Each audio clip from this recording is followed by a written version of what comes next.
Hello, સાંભળો, હું નીકળું છું હો, બ્યુટી પાર્લર. કરું આ બ્યુટી પાર્લર તો પોતાના જ પૈસે પોતાને જ મુરખ બનાવવાનું. શું બોલો છો? કાં જઈ આય ત્યાંથી પછી છે ને મંદિર જઈશ. દર્શન કરવા?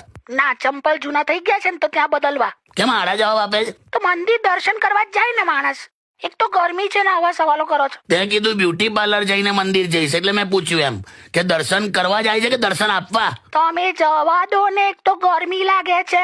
હારું ભાઈ, જમી લીધું? કેમ, તમારે વાસણ ઉટકવા છે? ઓલા કેમ આડા જવાબ આપે છે? ગરમી લાગે છે, આવા સવાલ કરો છો. ભૂલે આણે તો ગરમી ગરમી કરી. અંબાલાલે કહ્યું છે હવે ફરી વાવાઝોડું આવશે હમણાં આજકાલમાં. એટલે હવે પાછો વરસાદનો માહોલ, પાછો ગરમીનો માહોલ. હવે છે ને આ બંનેને હું ધ્યાનમાં રાખી હા, સીધા કેરીના જ ભજીયા ઉતારીશ. હોતું હશે કાચી કેરીના ભજીયા. એ વે હા. ચાલ, હવે મોક ડ્રીલ ચાલુ થઈ ગયું.